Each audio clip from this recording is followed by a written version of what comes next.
There's a sound unlike any other, more like a turbine than a car engine, a soft, continuous hum that climbs relentlessly, as if it never wants to stop.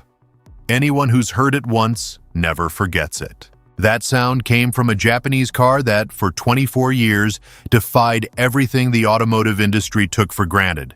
A car that won races with an engine no one else wanted to use.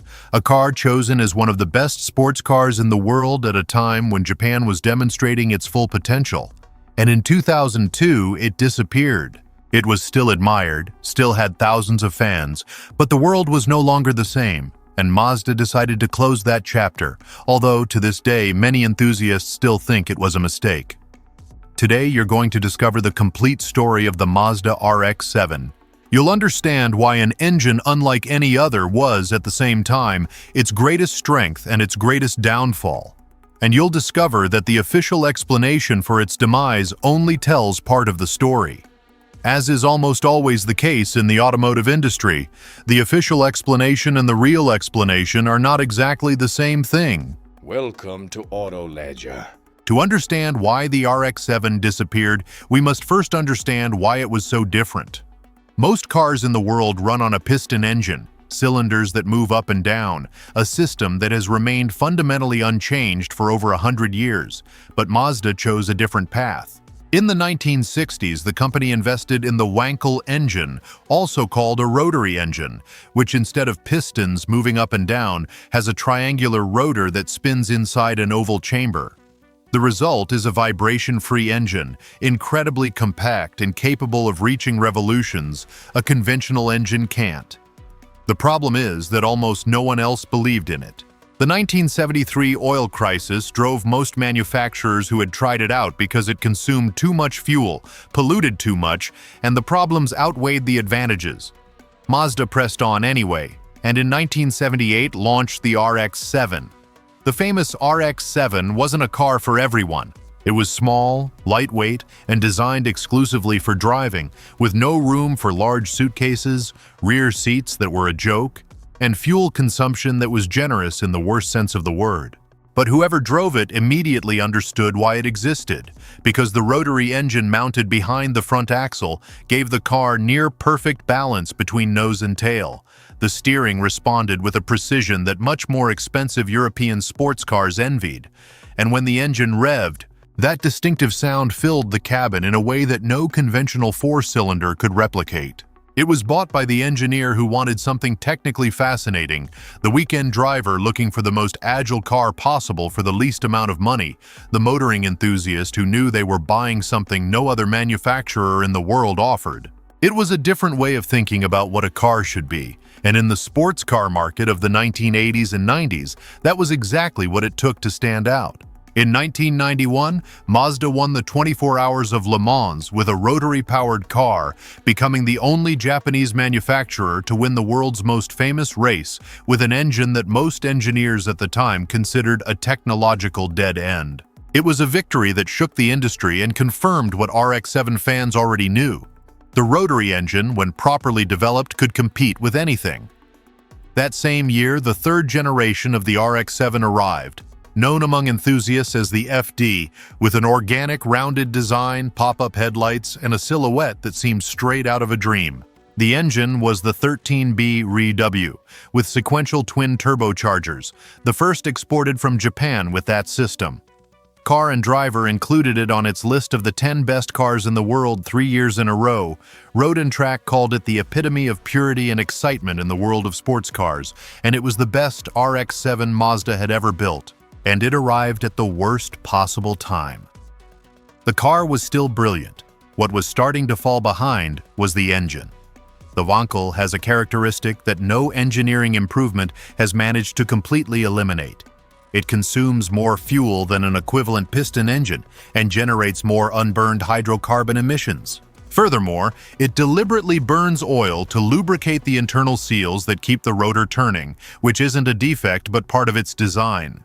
But in a world with increasingly stringent emissions regulations, this design became a curse, and by the mid-1990s, regulations in Europe and the United States tightened to a point that the rotary engine couldn't meet without a development investment that Mazda couldn't justify. In 1995, the RX-7 disappeared from the American market, a year after most European markets, and Mazda's most exciting car could only be sold in one country in the world. What happened after 1996 is one of the strangest stories in the Japanese automotive industry. In Japan, the RX-7 continued to evolve. Engineers kept developing the engine, increasing power in the later models, and in 1998, a redesign arrived, updating the interior and some exterior details. The car remained extraordinary, but outside of Japan, it was practically non-existent, and therein lay the problem Mazda didn't want to publicly acknowledge. The RX-7 had never been a major commercial success, and the third generation, considered the best of all, produced a mere 68,000 units in its entire lifespan. To put that in perspective, the Toyota Celica sold more than that in a single market in a good year. To save the RX-7 in international markets, Mazda would have needed to develop a version of the engine capable of meeting emissions regulations without losing the character that made it special. This was technically possible, but the cost of such development applied to a car that had never sold in large numbers simply didn't add up, and then Mazda made the decision that surprised many.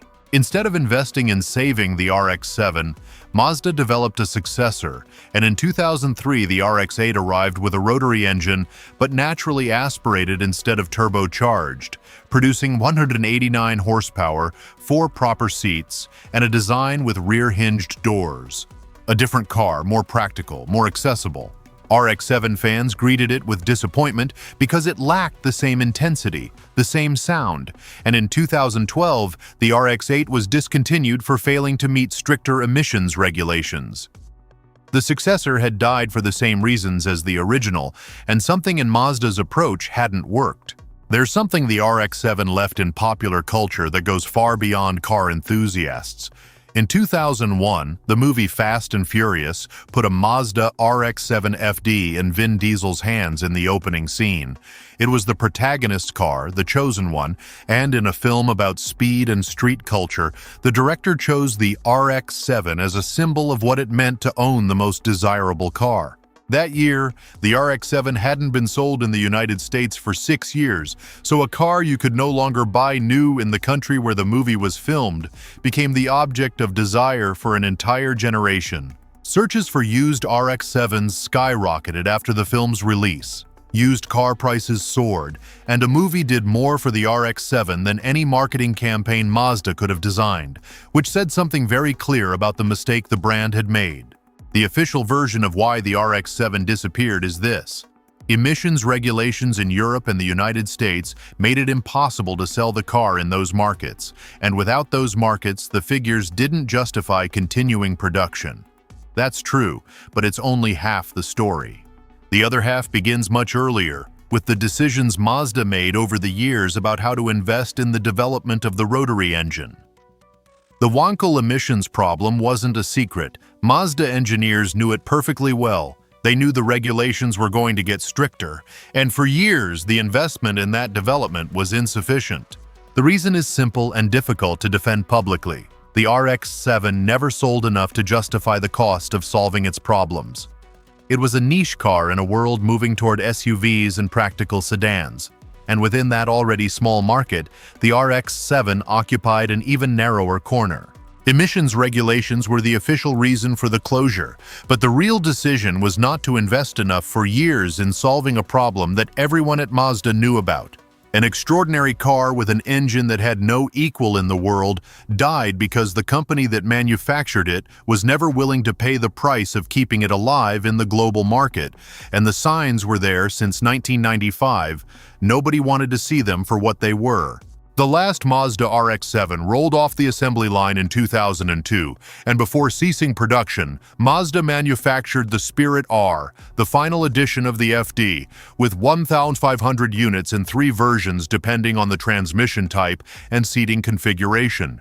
It was the most refined RX-7 the brand had ever produced, featuring revised suspension, improved brakes, and an engine tuned to its peak performance. All of them sold out before the year's end. Its successor, the RX-8, arrived in 2003 and attempted to expand the market with 4 proper seats and a more civilized engine. It had its fans but never generated the same emotional connection, and in 2012 it too disappeared. Since then, Mazda has unveiled several concepts hinting at the return of the rotary engine: the RX Vision in 2015, the iconic SP in 2023. These designs revived the FD's silhouette, the pop-up headlights, and the promise of a rotary sports car for the future. However, none have yet reached production, and with each passing year, the question becomes more pressing. The Mazda RX-7, especially the third-generation FD, has become a cult classic with ever-increasing value. Well-preserved original examples, particularly the Spirit R, fetch prices at auction that would have seemed impossible when the car was discontinued. The used RX-7 market doesn't behave like that of a typical used car. It behaves like that of a collector's item. The community of owners remains remarkably active, with workshops specializing in rotary engines keeping cars running for over 20 years. Mazda created something it couldn't maintain, and the market, decades later, is making it pay exactly what that decision cost. For over 20 years, Mazda has been promising the return of the rotary engine in a true sports car. Every concept generates excitement, every announcement raises hopes, and yet the production car never seems to arrive. The RX-7 proved that an engine completely different from all the others could be extraordinary, that well-executed rarity could become a virtue, and that there were buyers willing to accept the demands of something unique in exchange for an experience no other car could offer. Mazda knew this, and yet when the time came to defend it, they chose not to. Sometimes companies let their best assets die because the numbers don't add up, and sometimes 20 years later, they're still trying to recover what they let go. If you found this interesting, I've included another video on screen that I'm sure you'll enjoy.